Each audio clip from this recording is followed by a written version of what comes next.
Howdy. Welcome back to Dion Talk. Who should not retire early? At the end of this video, I'm going to talk about somebody who should definitely not retire early based on an actual example of a person I know. When I started looking for reasons why people should not retire early, so I wouldn't just be thinking of things that I myself thought of, I found an article in Investopedia talking about the possible reasons why early retirement might be a bad idea.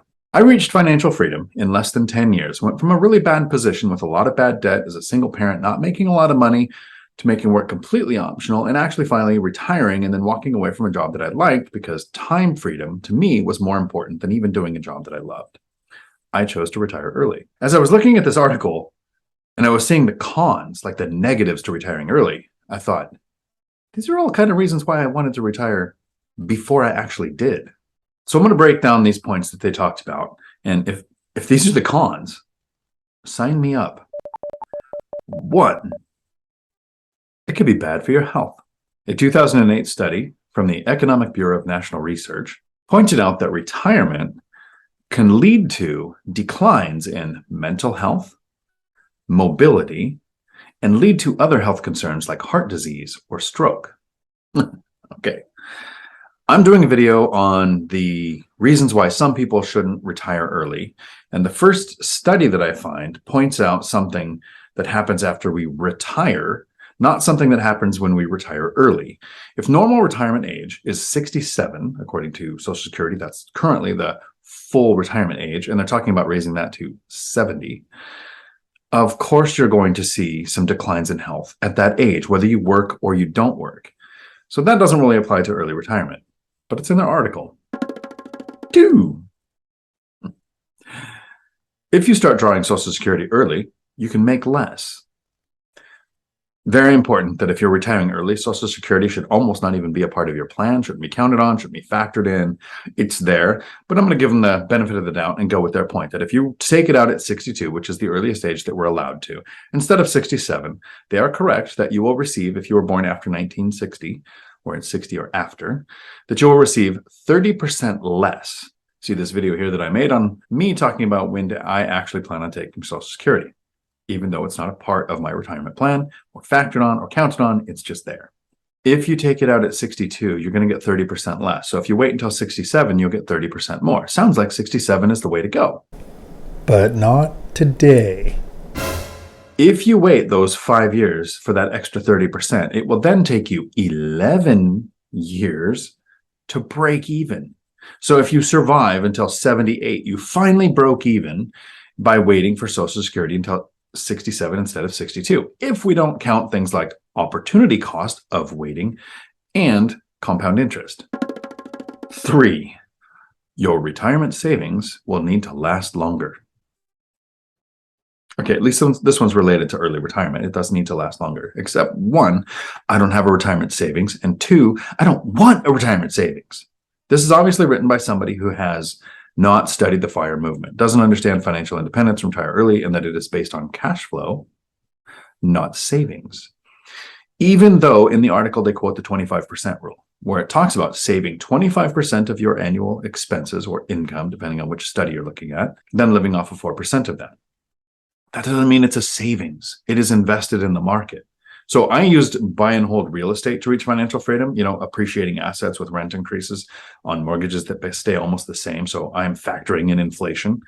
But the 4% rule accounts for that too, because it is based on decades of studies that was then confirmed by the Trinity study, where you invest 25 times your annual expenses into the stock market with an expected return of 10% annually over a long enough period. That's been the average, giving you 4% to live on, 3% to cover normal inflation, not like we've had the last couple of years, and then money left over to pay taxes on the 4% you're going to live on. So that growth is covering this.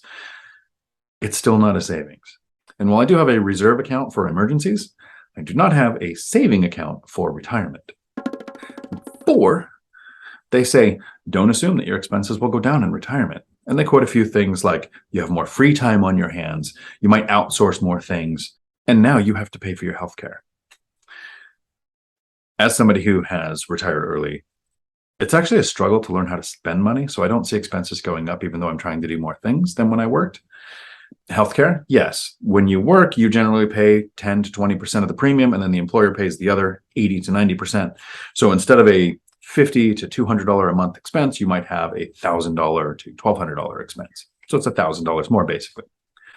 Do not let a $1,000 expense cost you decades of your life. Here's a video where I talk about having an asset for every expense. I literally have a duplex that I call the vehicle duplex. The cash flow from that pays for my vehicles. Healthcare rental, healthcare investment. It's an expense. Have an asset cover it. My favorite one. 5, you might get bored. Someday I might get bored. But not today. I've actually never been bored in my life, and I can't see that having to work was going to be the cure for boredom. Ultimately, you decide if you want to retire early. But I want to be very clear on this. Life is a lot better if you have options. When you make work optional, you can choose to continue to work. You can choose to retire early. Or for some people, it means you can choose a job that you love and you don't have to think of the income it produces. And at the beginning of this video, I talked about an example of somebody who shouldn't retire based on an example of somebody that I actually know. Some people do get bored, hate idle time. This guy doesn't even like having days off. I mean, he fills his honey-do list. His wife doesn't fill it. He fills it so that he doesn't have any downtime. On top of that, and this is not a personal attack. I just want to say that there are some people like this. He has zero personal skills and doesn't interact with anybody outside of work. His only option to interact with people is if they're forced to because it's the workplace. So his only real interaction with people is at work, which he then complains about to no end. So if you're one of those people that just needs to be around people, maybe don't retire early. I still think life is better if you have the option to, where you can then choose a job to be around people that you don't have to look at the money, and maybe it's just better people to be around. But for people like me who don't get bored, don't need forced social interaction, I would be completely happy living in a hab on Mars and never interacting with a human ever again in my life. For people like us, early retirement can be amazing. Until my next video, thanks for coming to my Dion Talk. We're sorry, the number you have dialed is not in service at this time.